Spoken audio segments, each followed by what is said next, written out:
is the benefit of this tech function worth it to me to introduce a product into my child's or my teenager's environment that may not ultimately be supportive of a play-based approach because it is not allowing for this protected space. And you may think, sure, there are benefits to knowing how many steps you've taken, and that actually might make my child more playful in some ways because they'll want to run around more.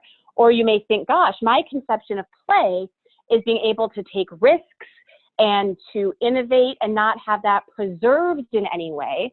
So I'm just not going to give my child any smartwatch. It doesn't matter what the terms and conditions say. This is something they don't need in their play space. That was our guest today, Leah Plunkett. Leah is an associate at the Berkman Klein Center for Internet and Society at Harvard and an associate dean at the University of New Hampshire School of Law. More importantly, for the purpose of this episode, Leah is the author of the book Sharenthood, in which she discusses the challenges of sharing the lives of children online. In this episode, Leah talks with us about the challenges of sharenting and why it's such an important topic now. Leah also discusses with us the importance of values-based parenting in digitised spaces and the role of other digital products in the lives of children. I hope you enjoy this episode with Leah Plunkett. Okay, so let's get underway. Leah, thank you so much for spending time with us here on Digital Mindfulness. I'm really looking forward to speaking with you about your work and also understanding exactly what sharenting is and how that manifests in everyday life. So welcome to the show. Thank you. It's wonderful to be here. So Leah, tell the audience, if you would, more about yourself and in particular how you came to be focused on this particular topic, because this is quite a unique area of the digital literacy sector. I am an associate professor and associate dean at University of New Hampshire Franklin Pierce School of Law in Concord, New Hampshire. I'm also a faculty associate at the Berkman Klein Center for Internet and Society at Harvard University.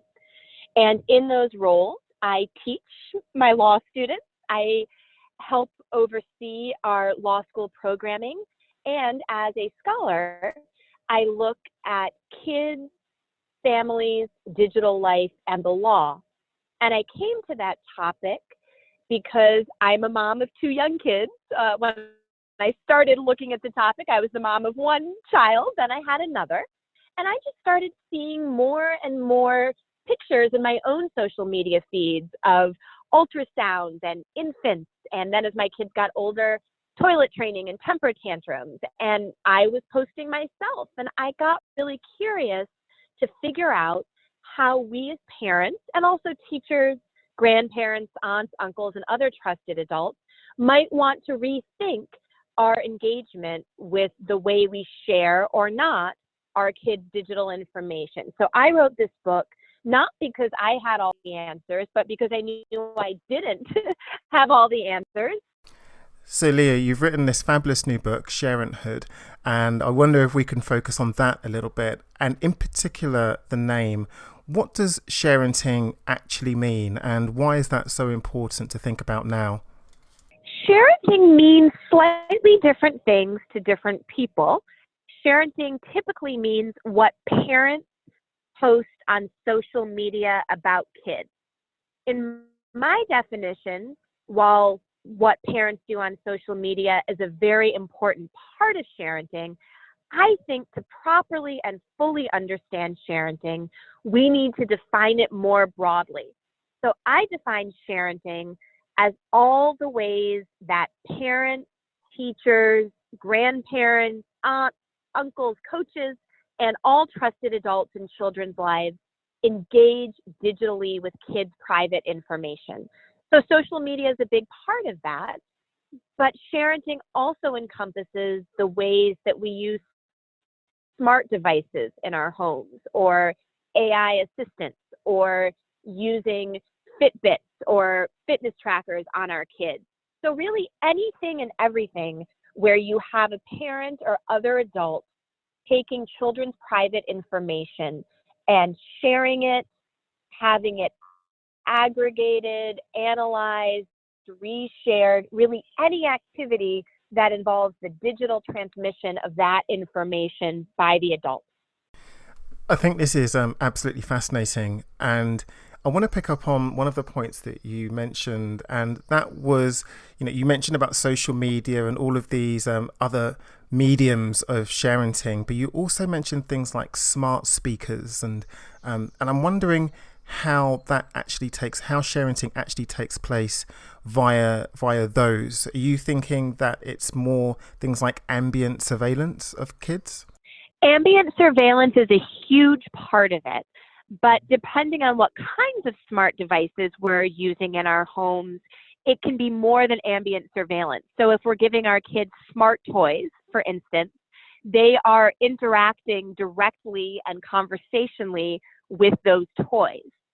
So that information is likely not staying just on the device, but is likely being aggregated, likely analyzed, acted upon, reshared by the underlying software or other digital system that is powering that device's intelligence.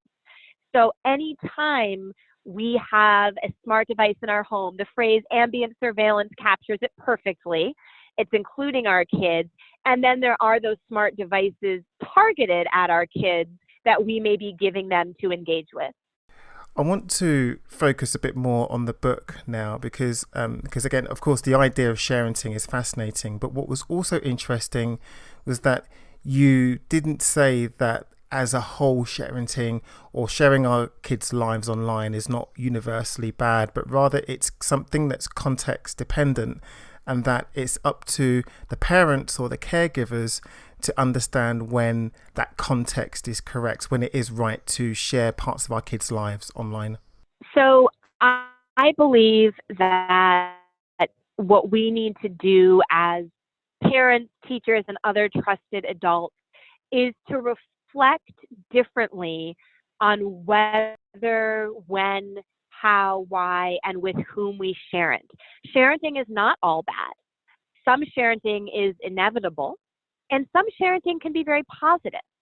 So one family who is raising values-based benefits for that family from connecting with other families in similar positions, with new medical information, with support groups, that the values that that family may choose to place on forging connections and breaking down a sense of isolation may well outweigh the privacy concerns. And that's just one of many examples of the way in which, if you have values-based reflection on your parenting and other choices, you can find yourself in a position where it makes a lot of sense to parent, but you do want to do it following reflection and in a values-based way. One of the things that you write about in the book, Leah, is this whole idea of value-based parenting, which I thought was a fascinating idea. And I wonder if you would share with us different ways that parents can apply that thinking to their everyday lives, because again, as an idea, it's absolutely fascinating, but how can you actually bring that down to when you're working with kids every single day in these digitized environments? Yes, I agree. And so I actually think that where we can all start in our individual lives is just with some quiet self-reflection, either just limited to our own self-reflection or drawing on a partner or friend or relative or colleague. And I would encourage folks to just start with a very simple, what's important to me in my interactions with the kids in my life? And it may be important to you, for instance, to have a lot of space to play, for kids to make mischief, even make a few mistakes, and grow up better for having made them. And if that is something you value, that kind of iterative, experimental space, then you don't have to get right to reading the terms and conditions of use of a product, but you can think, well, what really promotes play? And not just in the moment, video games, but what will help my child or a child in my care become curious and creative and flexible? And you may decide that something that would help with that would be to have spaces that are a little more protected, where if your child is engaged in an activity, you're not recording it and preserving it because you want it to be protected, to be playful and experiential. I think it's really interesting, Leah, that the words that you use to describe this really focus on the individual responsibility of the person, of the caregiver in question.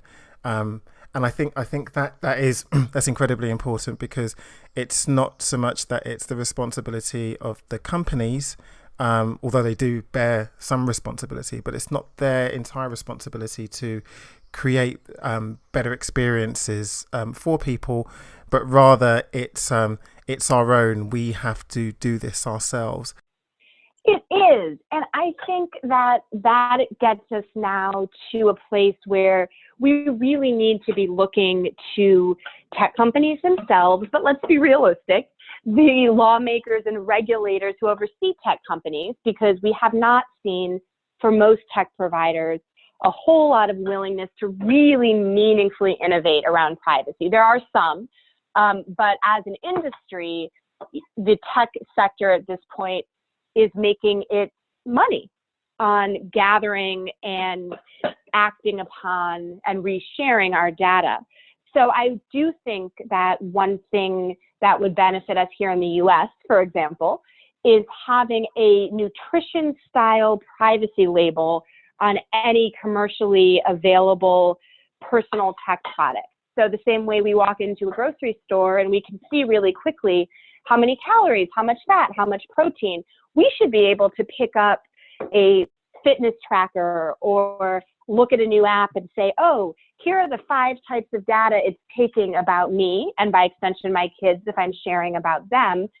Here's the list of places where the data is going, and here are the list of uses to which it's being put.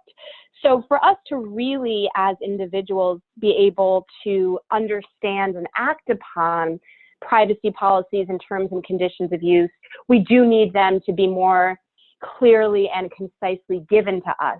But even in a world where that hasn't yet happened, there are still ways, short of reading all the terms and conditions and privacy policies, that parents, grandparents, and so on can make better parenting choices that are values-based. So to get back to this idea of the value of play and saying, I want my children and my adolescents to have some experimental, iterative, yet protected spaces. And then you think, what goes into that kind of space? And you don't have to read all of the terms and conditions and privacy policies of a smart toy or a watch that tracks movement to know that those toys are going to be taking and very likely sharing, analyzing, aggregating, and at some point acting upon your child's private information. And so then, again, even without reading the terms and conditions or privacy policies, you may think, is the benefit of this tech function worth it to me to introduce a product into my child's or my teenager's environment that may not ultimately be supportive of a play-based approach because it is not allowing for this protected space? And you may think, sure, there are benefits to knowing how many steps you've taken, and that actually might make my child more playful in some ways because they'll want to run around more. Or you may think, gosh, my conception of play is being able to take risks and to innovate and not have that preserved in any way. So I'm just not going to give my child any smartwatch. It doesn't matter what the terms and conditions say. This is something they don't need in their play space. Train your child's privacy without necessarily any clear values-based benefit to balance against the privacy law. So Leah, what would you say then are some of the consequences of oversharing, I guess unconscious oversharing? I put activities by data brokers or other companies that are working behind the scenes, so not really visible to parents, and aggregating analyzing and either acting upon themselves or giving to other entities to act upon kids' private information. We know from a recent study by CLIP, the Center on Law and Information Policy at Fordham Law School in New York City, that data brokers, which are private for-profit companies that are in the business of aggregating, analyzing, and selling intimate information, we know from this study that these data brokers have information on file from kids as young as 2 years old. And that information may never get sold by the broker, or it could get sold to another private company that wants to do marketing. It could get sold to a future employer. There are so many ways that information could be used by other people and entities now or in the future of our kids' lives to make predictions about them. And last but certainly not least is the category of harm to our child's own sense of self and ability to build relationships now and in the future with other people. So in this category, I would put bullying that can arise out of sharenting. And I do hear stories when I talk to folks about this book of, gosh, I posted what I thought was a cute picture of my child when they were 8. Then they got to middle school. Their peers found the picture and made fun of them for it. So that's a really real threat to our kids, is that the way we talk about them, particularly when they're younger, can and probably will be used against them by their peers when they're older. And we're also getting in the way of our kids' own autonomy and sense of agency and ability to develop their own connections and forge their own reputation as they grow up. This is incredibly interesting. And, you know, if parents didn't have enough on their plate with bringing up their kids and doing that to the best of their ability, they now have to be information and data literate, because, you know, all of these that you're describing now, these are very much unintended consequences of raising a child in a digitized age. And I'm sure that with greater literacy of data and of information, that these are things that parents absolutely wouldn't do, or they would think twice about. Exactly. I think that by definition these days, the full scope now and going forward of what digital technologies are doing with our data is very hidden from us. And when I say by definition, I mean that most, maybe not all, but most providers of digital products and services are in the data business. So the product that we think of as, oh, this is so cute and helpful. I can now have a baby booty that's sensor enabled that tells me how my child's sleep is. Or even the phones that we all carry around all the time. Isn't this convenient? I have a mini computer in my pocket.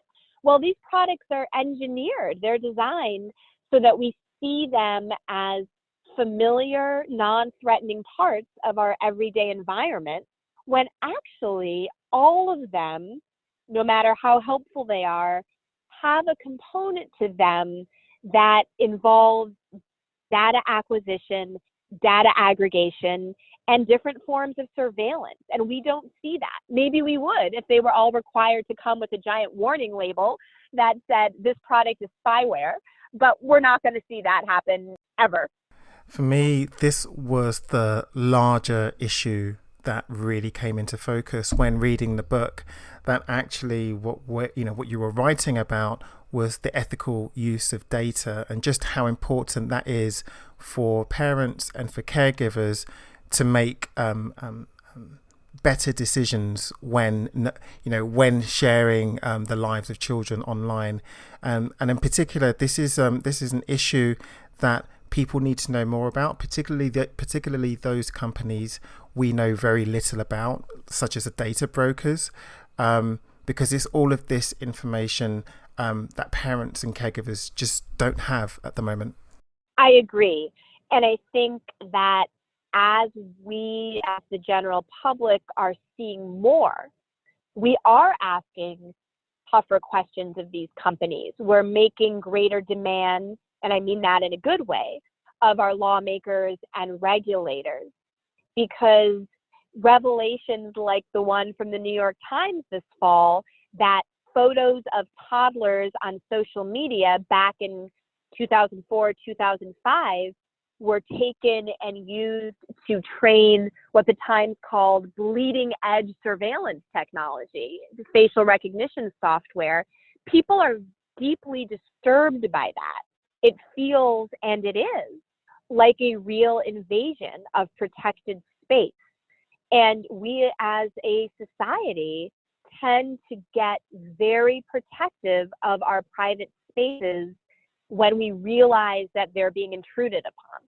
Can you see a point, Leah, where there'll be federal level regulation in place to protect data and to enforce greater transparency in the same way that we have in the EU with GDPR? There needs to be. And unlike many issues in the United States right now, there is bipartisan energy around and interest in moving in this direction.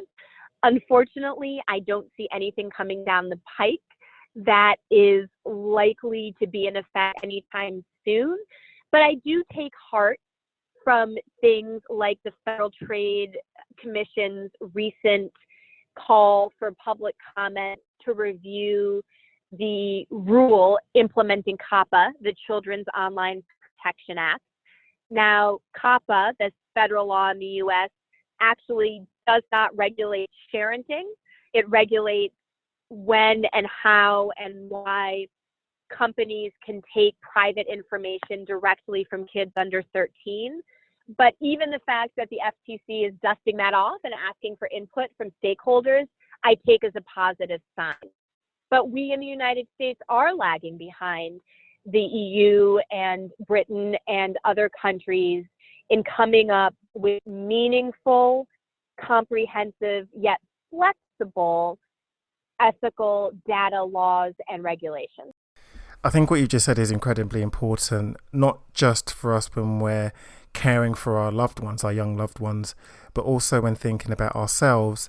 And that's when we do enter into a digitized space, everything is set up towards rewarding impulsivity and compulsiveness and reactions, whereas thinking about actually how our actions are going to impact on our future selves, what we might think of ourselves once we've done this action.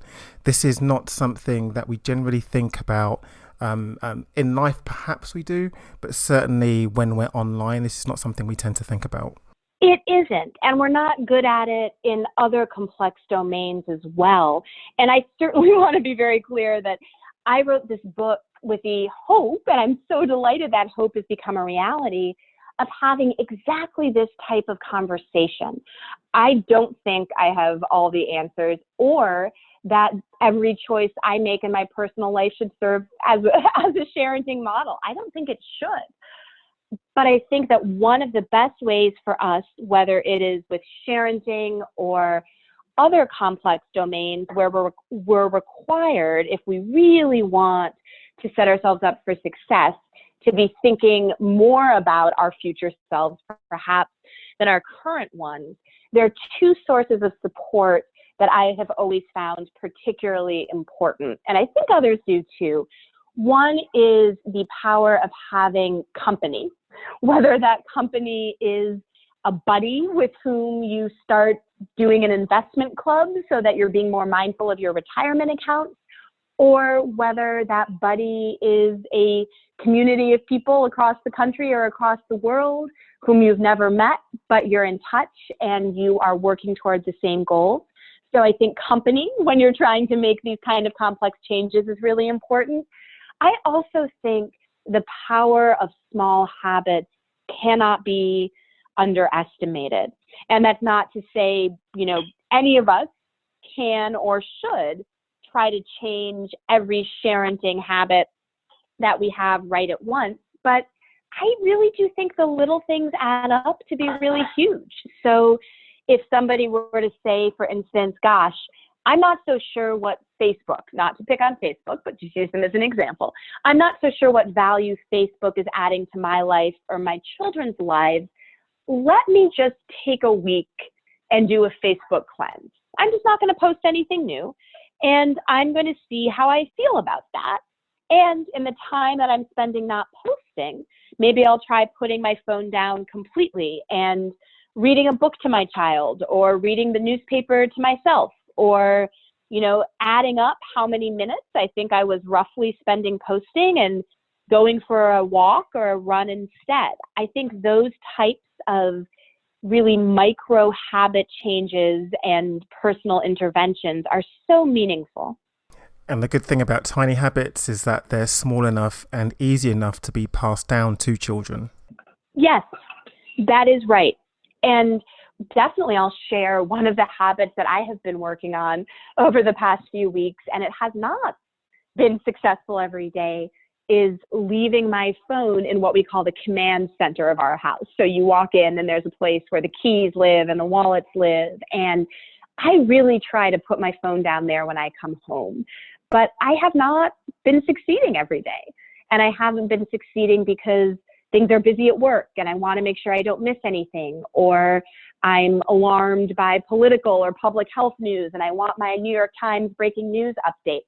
And my kids see that and they will call it out sometimes. And when I am working as a parent to try to impart on them the importance of reading, the importance of eye contact, the importance of conversation, they are going to start finding me, if they don't already, hypocritical, because they're seeing me with my face up to a phone.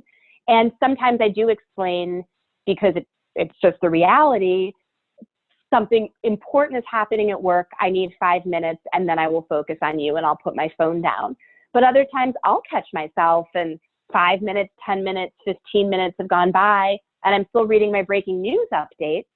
And I'm not reading to my kids, and perhaps just as important, I'm not modeling for them that there are so many things that I can be doing, either for myself or for them, or for my spouse or for others, that don't involve looking at a screen. But it's hard. I find it hard.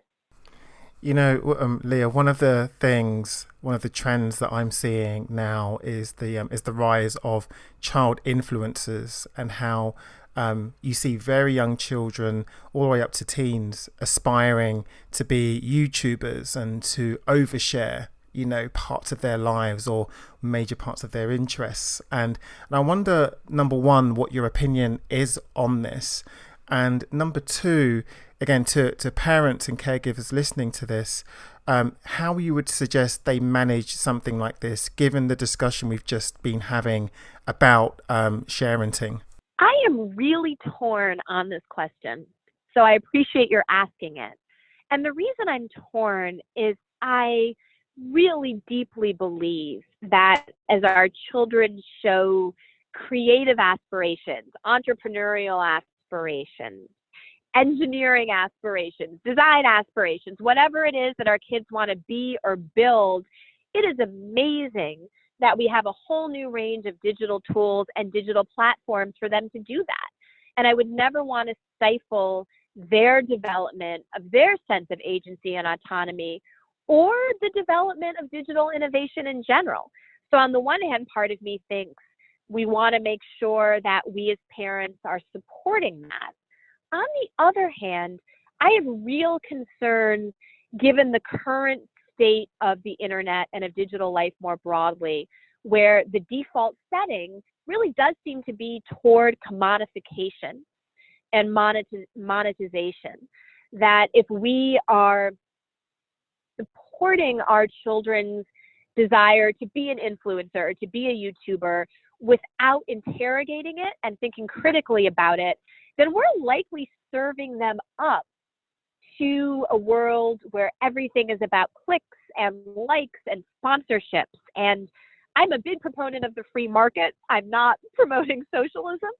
But I do think, especially when it comes to our kids, that if we are instilling in them from a young age that it's all about the clicks, it's all about the likes, it's all about the sponsorships, ultimately we are going to be depriving them of the protected spaces to build the personal mindset to fully reach their creative, scientific, or whatever category of aspirations they have, because we're going to be telling them that the more shallow, if you will, or superficial rewards of clicks and of money are what really matters. So I am really torn on this question. So Leah, my final question to you then is, how do you foresee the future of parent-child engagement online, given everything that we've spoken about, and also the growing literacy of ethical data use and the impact of oversharing people's lives online? How do you foresee in 5 years that people will be interacting with their children online? I think that as the digitally shared generation comes of age increasingly, we are going to see a course correction. So Facebook went public, 2004, 2005, became publicly available. So, you start to see kids in high school now who would be sort of the first cohort to have come of age in such an oversharented way.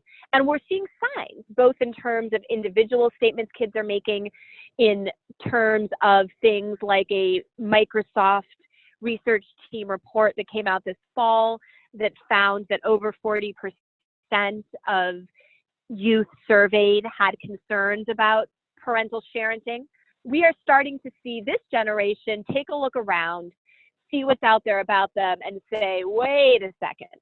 So I do think that regardless of how long it takes law and regulation to catch up with our new digital era, that our own kids are going to increasingly be calling us out on it.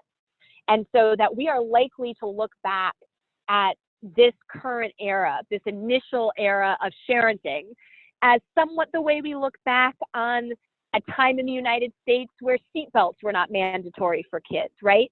There were things that in every generation, we get a new technology or a new opportunity, we don't fully understand its parameters, and so we're very open to it.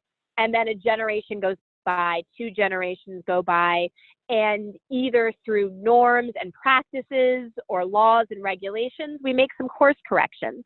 And I think we're on the cusp of starting to see some course corrections as our own kids look at us and say, what are you doing? Or what were you doing? And we think twice about it. I absolutely agree. Or, there is going to come a time when our kids say to us, actually, that was private. I didn't give you permission to share that. Exactly. And this is a very small example, and I have many others, but, I'm on Facebook and I engage with my friends that way.